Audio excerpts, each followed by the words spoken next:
What is up, ladies and gentlemen? Cjthecheesedj here, and we are back with a brand new top 10 for you guys today. And today we are taking a look at top 10 herbivores you need to tame in Ark Survival Evolved. So guys, without further ado, let's jump straight into the list. Now, this is comprised purely off my opinion. So guys, if you've got any differences or anything you'd like to see differently done, make sure to leave it down in the comments below. But other than that, guys, let's get into it. So guys, coming in at number 10, we have the Iguanodon. Now, the Iguanodon is a great starter mount as well as a great herbivore. Okay, great, of course we get stuck in the tree. He's a great mount and a great starter tame to tame up and an amazing herbivore. Main reason being because he is, in my opinion, one of the best. Obviously, that's why he's on the list. Because he has the ability to literally run forever. This guy does not run out of stamina. He can just keep galloping and galloping and galloping till his heart's content. You can pretty much run around the whole island with these guys because their stamina does not run out. Now, obviously, you can switch between quadrupedal stance and bipedal stance. Bipedal stance being the one where you actually get to attack with his little thumbsticks. You can see there he kind of just jabs you in the eyes with them.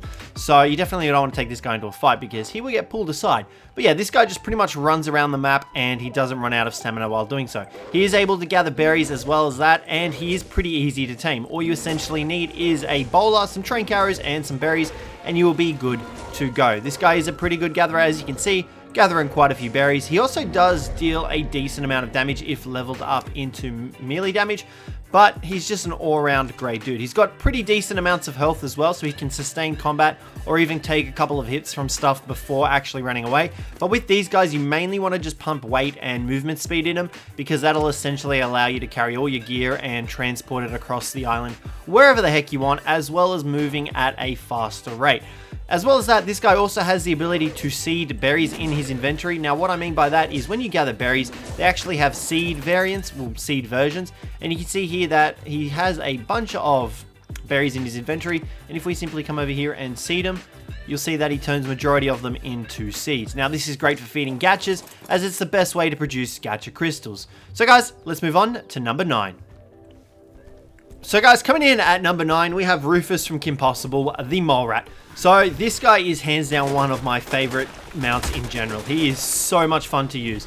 So you saw there we pretty much did a rolling thing. This guy is exclusive to tame on Aberration. You can't tame him anywhere else unless of course you've got custom INI files, which you can actually tame them everywhere else. But this guy just rolls through everything. As well as that, he's a great herbivore gatherer. He is one of the easiest herbivores to tame in my opinion, especially on Aberration, since you can find honey pretty much anywhere on ground level. You just need to grab it and then simply wait for the beast to stop attacking you. Find one of these guys, drop the honey when they go into the hole, and you will be all sweet. This guy is great for going around gathering wood, just plowing through anything as well, and traversing around the map. You can see here, if you've got a base area that you want to build in, this guy can easily just bulldoze through everything.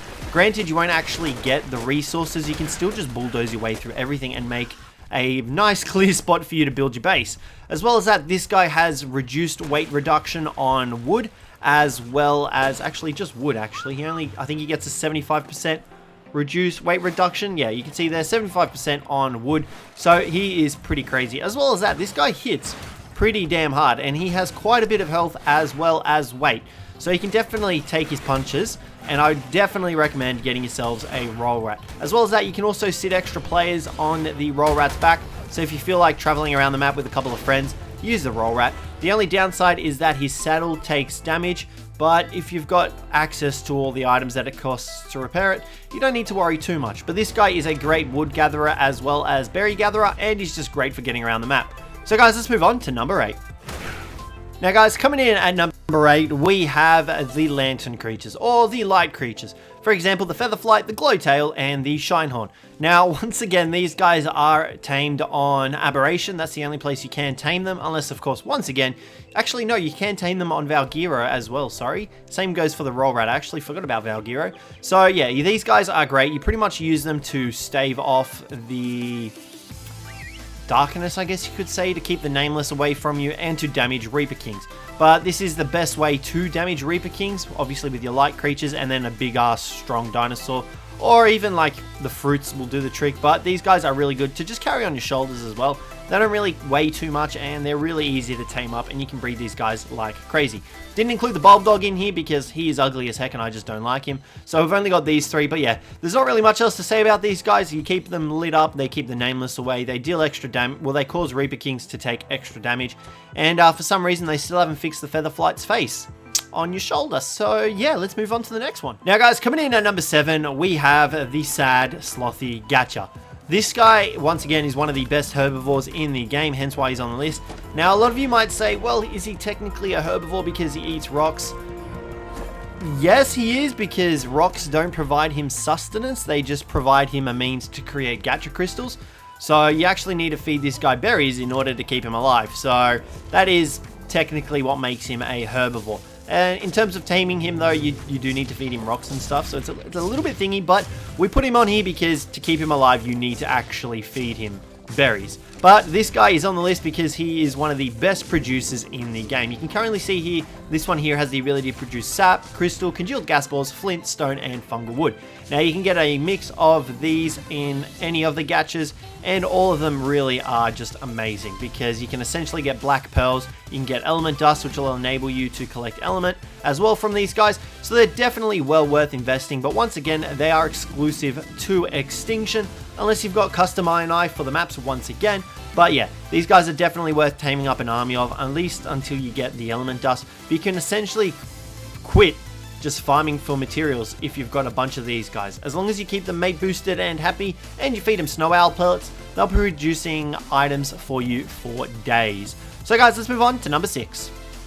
Now guys, coming in at number 6, we have the Anki. Now, in my opinion, the Anki just needs to be tamed up by literally everyone. He is the #1 metal gatherer in the game, in my opinion. He gathers metal like crazy. Not only that, he reduces the weight of it in his inventory as well. You can currently see he will grab, what, 334 metal with a single swipe. Just from that alone, we've already got, well, from another metal node as well, we've already got 650 metal, and it only weighs 363 weight in our inventory. You can see here it weighs 50 in his inventory. We take it over here, it weighs the full 200. So you definitely want to tame one of these guys up. You will not survive Ark without an Anki, because these guys are the king of gathering metal. As well as that, they can actually deal with any real threats that come up to them. Granted, as long as they're wild. If they're tamed, you're going to be in a bit of a pickle. But if you come up across Rexes, RGs, Spinos, your Anki will be able to take them because you will be pumping melee and weight on them.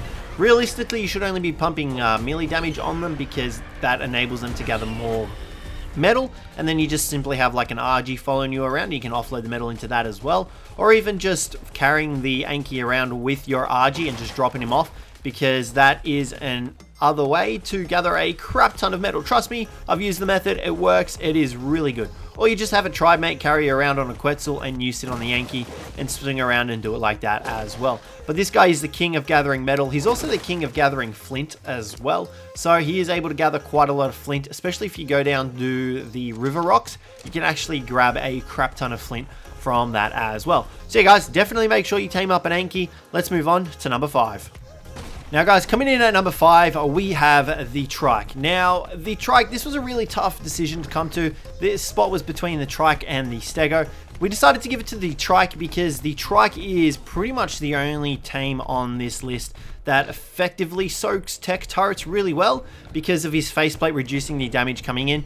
There are other dinos on this list that are able to soak like the auto turrets and the heavy turrets, but there is only the Trike that is pretty much capable of soaking tech turrets. I mean, you guys will see as I get further in on the list. Anyway, the Trike comes in at number 5 over the Stego because he has the ability to gather berries. He has the ability to soak the tech turrets, which is the main reason why he appears on this list. Obviously, he can gather berries with pretty much every other herbivore, so he's not really got anything special going for himself other than, like I said, the fact that he can soak tech turrets. But guys, that's pretty much all there is for the Trike at number 5. He does have the ram ability, and like I said, he does have the ability to soak tech turrets.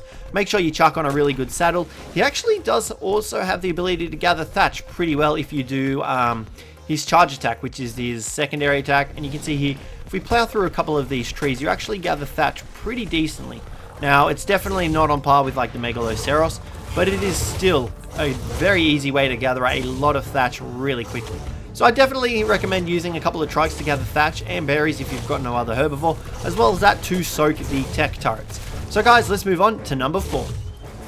Now guys, coming in at number 4, we have the Paraceratherium, the Penis Giraffe. Now, this guy is a really good turret soaker as well. You pretty much build a box on the back of this guy and you are pretty much invulnerable to all bullets, and your Paracer will pretty much just soak the bullets. These guys have a ton of health. Their movement speed is semi-decent. They can also put up a fight against sort of Rexes and Tames that come at you from the enemy's bases as well, if they ever manage to get out, or if they do whistle neutral or to attack you.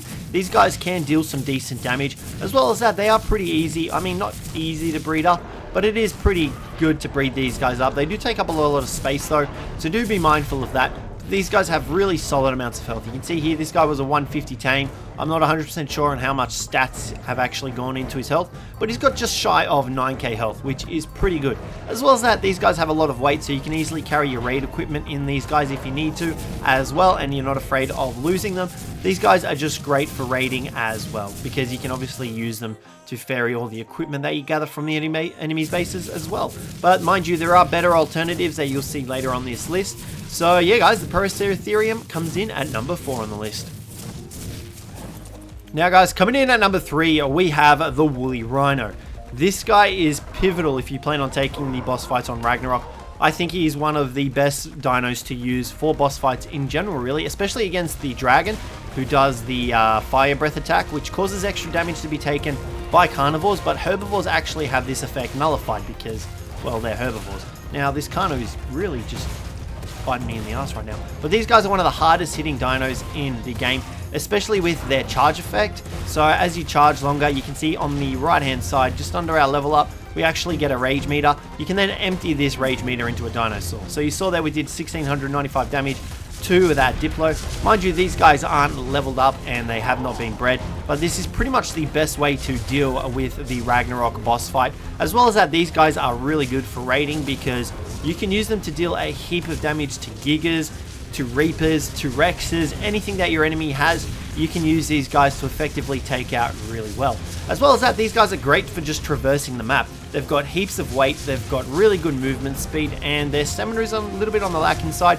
but they've got a ton of HP as well. For a herbivore, that is. So I definitely recommend getting yourselves one of these Woolly Rhinos. Just be careful that if you do try to do the charge attack, that you don't actually get yourself stuck on any sort of terrain structures, because that will ruin your momentum and you'll have to start all over again. But these guys are really great for taking on enemy dinos, taking on the bosses, the Ragnarok bosses, especially the dragon, because like I said, they just deal so much damage with this charge attack. So guys, I'd recommend getting yourselves a Rhino, but other than that, let's move on to number 2.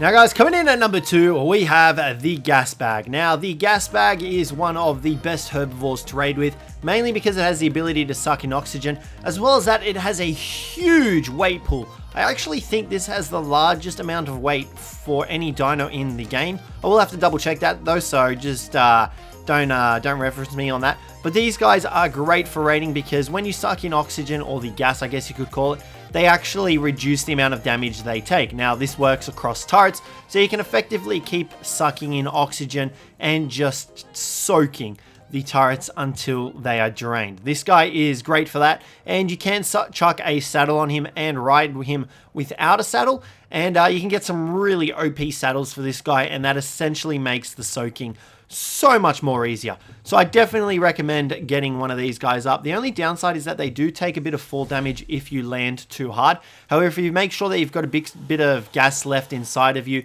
you can negate that damage by just triggering it at the last second. But you pretty much want to pump stamina on these guys. Well, it depends on how you want to use them. If you want to use them for soaking, you want to pump health and a little bit of oxygen. If you want to use them for just getting around the map, you pretty much just want to pump stamina and health, and that's really it. And oxygen, obviously, for the extra gas, because while up in the air, they do use a little bit of stamina. So you're just trying to be careful when you are flying. But yeah, guys, the gas bags are hands down one of my favorite creatures, and they deserve the number 2 spot on this list. So guys, let's move on to number 1. Now guys, coming in at number 1, we have the Therizinosaur. This guy, in my opinion, is the best herbivore to tame up in all of Ark. He hits like a truck. He's able to knock players out. He's able to knock players off their medium-sized mounts, and he shreds through armor. This guy is great, and you can get these guys melee damage in the, well, not the thousands, but very high up there. They have the ability to gather meat, they have the ability to gather fiber, hide, thatch, wood, berries, you name it, these guys can grab everything. They are one of the best tames to tame up in all of Ark, and they are the best herbivore in my opinion. These guys are relatively easy to tame up. You do need a bit of kibble, the extraordinary kibble, I believe. That is the best way to tame them up. You don't really want to waste your time using veggies and stuff like that, because these guys will take a long time and they will lose quite a bit of taming effectiveness. But you can essentially use these guys to run the bosses as well, especially the dragon, because once again they are herbivores. They take the reduced amount of damage from his flame breath attack, and these guys, when bred correctly and imprinted, can hit very, very high. They are ridiculous, and I would heavily recommend grabbing one of these guys if you don't already have one, or use them, because they can just, they're great for PvPing as well, because like I said, if you've got someone running around on a trike or a stego trying to soak, you can simply run up to them with the theory and actually kill them off the back of it with his attacks. He's got a knockout attack as well as a gentle attack, and also what you can actually do is you can actually level up his delicate gathering as well. So he's got delicate and power harvesting. You can see here you can actually level these up as you level him up with yourself, increasing the amount of wood he gathers, increasing the amount of fiber and thatch he gathers. So I would definitely recommend getting yourselves a theory if you don't have one already. But yeah guys, that is going to wrap up the video today. So let me know what you thought of the video down below in the comments. Let me know whether or not you agree with my list or not. Let me know what you guys would swap out. But other than that guys, thanks very much for watching, and I hope to catch you in the next one.